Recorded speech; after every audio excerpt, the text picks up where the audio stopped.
Johnson with a big day. That is his 9th catch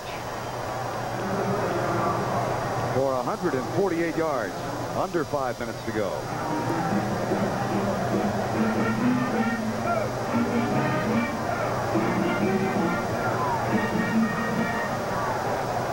First and 10, Denver at the 36-yard line. Both teams with all 3 timeouts left.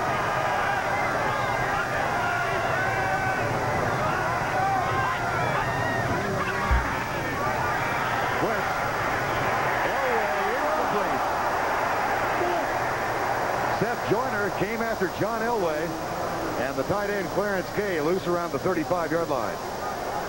The pressure by the Eagles, Vern, has come primarily from their front four, but when they blitz, they haven't had to bring their safeties but just once or twice. But the good job has been done by the linebackers. Joyner primarily coming from the outside, gets in there a little late, but just enough. You don't have to make the sack, but you can be effective if you force the quarterback to throw the football before he's ready. Second down and 10 at the 36.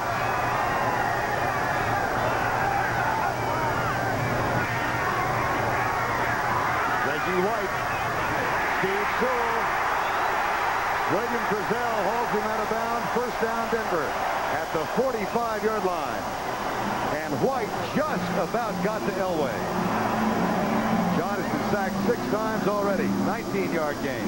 The thing about both Cunningham and Elway, they don't have to have their feet in place. They can throw off balance and be just as effective as most quarterbacks are when they set stride. That time Elway outside, look, across his body, he's done it so many times, it's only natural. And then Sewell, the guy we've talked about, who's equally dangerous as a receiver as well as a running back. Frizzell forces him out of bounds. First down at the 45, 4:17 to go. Jackson splits out wide right. Mobley starts in motion. They hand it off to Humphrey. And he is stuck as he gets to the 43. Elsewhere around the National Football League, as we reach the midway point, we'll bring you up to date on what else happened today. The Rams lose to Chicago, 20-10, the final there. Green Bay goes into overtime as Don Mikowski had a big day. Cincinnati just rolled over Tampa Bay. Cleveland defeated Houston. And Pittsburgh ousted Kansas City. Buffalo over Miami, 31-17. Second down and 9. 4-man rush by Philadelphia. In the middle, intercept. Andre Waters had it right in the basket.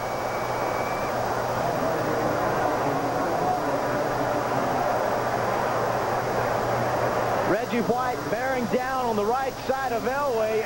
John Elway knew he was going to get hit. Turns this ball a little too soon. The ball sails out of his hands, lands right into the lap of Andre Waters. Excellent coverage. There he had an opportunity to make the interception. Ball bounces out. 3rd and 9.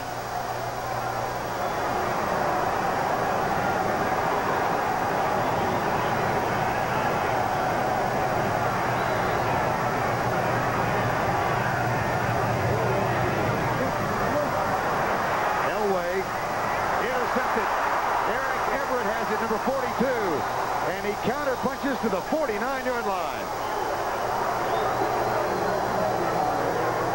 A return of 17. Credit Clyde Simmons, 96, because he came right up the middle. Once again, not the sack. You don't have to make the sack. But if you force the pressure on a quarterback, look at Simmons right up the middle, a game inside. Elway unloads the ball, has to get rid of it, intercepted. Jackson coming downfield, goes outside. There he is, but man, look at the coverage. My gosh, Eric Everett, 42, sits underneath. But John Elway had no choice. He got rid of the football, anticipated where his man was going, but Eric Everett was sitting right there and made the interception. Second interception of the year for Eric Everett, the second year back. Elway has now been picked off 3 times this afternoon. Cunningham, Mark Higgs. And that's a gain of 1, 3:15 to go in the ball game. Broncos came in at +8, turning the ball over. And so far today, an interception led to a touchdown. A muff led to an interception. An interception led to a missed field goal. A second muff led to a touchdown. That was the go-ahead score. And this interception has led to the current Philadelphia possession. And they've got a second down with 2:50 to go in the ball game.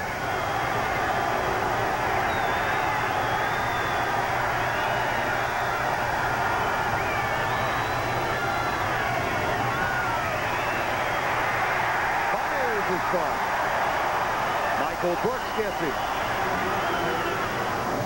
You know, one of the reasons that Buddy Ryan wanted to get a running game going was that he felt like that in the fourth quarter, when they needed to be able to run the football and go the length of the field and kill the time on the clock and seal the victory, the only way they could do that is if they could run the football.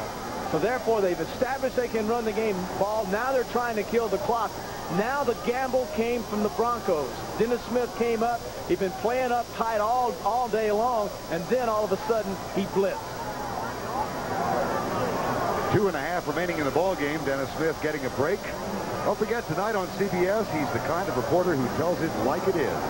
In New York? No. In Moscow, and that's not easy. 60 Minutes tonight on CBS. That's followed by Murder, She Wrote. Then on the CBS Sunday movie, The Lady Forgets, starring Donna Mills. We've got 2.5 remaining in the ball game.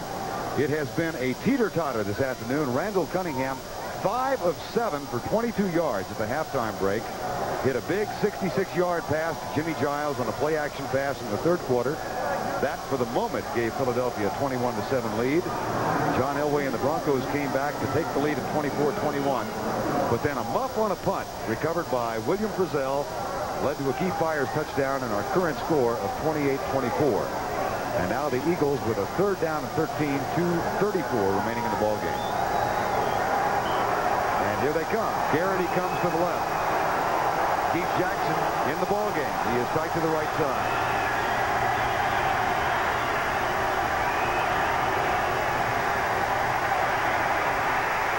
Cunningham will run it. Hurdles close for the first down. Now, did he get it? The spot is at the 41 or just outside of it.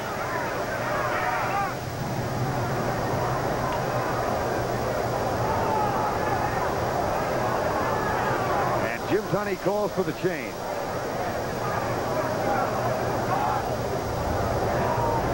Randall had a 24-yard scamper in the first quarter that's set up a touchdown.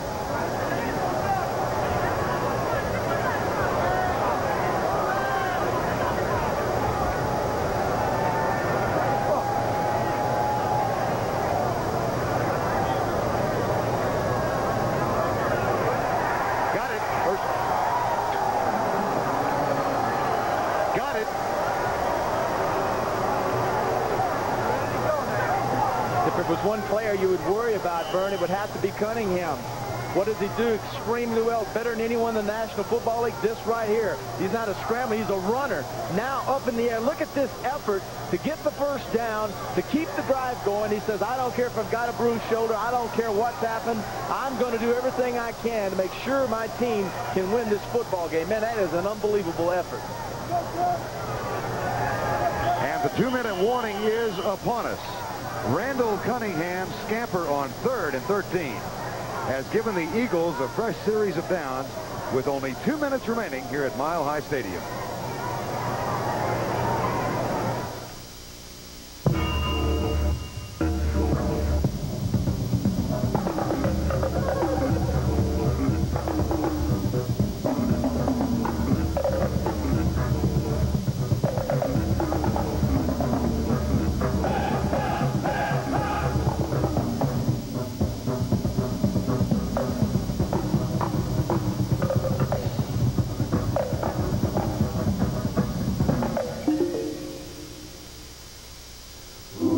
Not surprising to find the Subaru Justy at the most prestigious business schools. After all, it's one of the most economical cars in America. It's not surprising to find the Justy at leading technical institutes, considering its technologically advanced automatic transmission. Or at schools where four-wheel drive is a requirement. Or even at schools where they pursue a slightly different subject.